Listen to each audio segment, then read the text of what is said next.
Hello. So the general elections are upon us, and this is the season for everybody in the world lecturing us as to how important it is for us to vote. Right, like civics textbooks used to do that back when we were in school, and therefore civics teachers also did that. Newspaper editorials do that. Patriotic movies do that. Politicians, when they want to be pious, sometimes do that. So essentially, everybody in the world tells you to go and vote because, according to them, it is our civic duty. Right? You do not have a reasonable answer in the negative for that, and therefore you assume that that is true.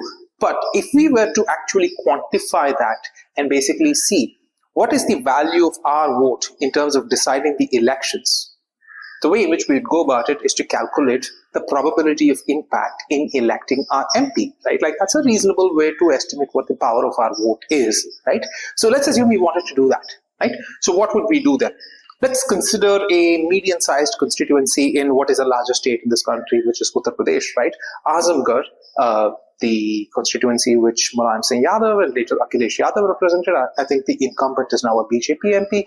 Like that is a medium-sized constituency in the largest state of this country, which happens to be Uttar Pradesh, right? Like so, Azamgarh has the number of voters in the last election was about 17.8 lakh voters. So it's a medium-sized constituency in the Indo-Gangetic Plains, right? So let's assume that, you and I were voters in that particular constituency, right? And let's also, for ease of calculation, assume that it's a bipolar race between, let's say, the BJP and the SP, right? So, so far so good for ease of calculation, right?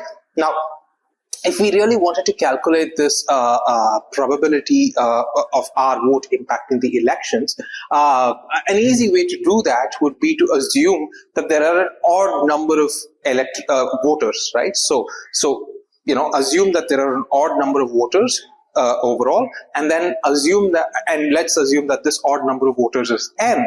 And let's assume n minus 1, that is, except you, everybody else has already cast their vote, and that sort of vote is evenly split between the BJP and the SP, right? And then you have to cast the vote to break the tie, let's say. That is a perfect demonstration of the power of your vote, so to speak, right? So let's assume that is the case, right? Now, if this were the case, and if we modeled it, and it typically, in the column, I go into some detail on how this mathematics is done. But if you have even greater questions, I encourage you to write to me. But if we went down this path, modeled it as a binomial distribution, and arrived at the probability of impact of your vote in such a constituency, if it is, not a close race, it comes to e to the power minus close to 600, which is essentially 0. If it is an absolutely close race like the one we just described, and your vote basically decides the election, then it comes to about 1 by 1,300 or so. Again, small but reasonable, given that we live in quite a populous country. So these are the odds, right? And in most constituencies in this country, your vote is not deciding the outcome of the election, and therefore the power of your vote is closer to e power minus 600, right?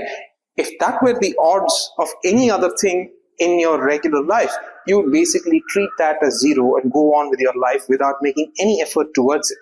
But we don't treat voting like that because we associate emotional significance towards it, right? And so we vote. And also bear in mind that this is not the the low probability that you have in electing your MP is not the only thing that sort of is stacked against you. After you've elected your MP, that person goes to Parliament and votes on your behalf into n number of bills that are presented every year in Parliament. And it is not as if that MP, that is your MP, can go and vote in Parliament as per the wishes of you who have voted that person into Parliament. That MP has to obey the whip of his or her party in Parliament, right? And it's impossible for all the constituents to have perfect alignment with the MP. And even if there is magical alignment between all constituents and their MP, that MP then cannot just go into Parliament and vote as he or she chooses based on what their constituents tell them to, but they have to vote as their party tells them to, right? And there's often mismatch between these. And every time they vote, this particular probability gets closer and closer to zero further because of the same transmission loss, right? So the point is that if the purpose of voting in a democracy is that we vote so that we send our member to parliament to vote on our behalf to get the policies that we want implemented through the acts of parliament, this entire voting process is essentially really inefficient to the point of being completely unrelated given how close to zero it is,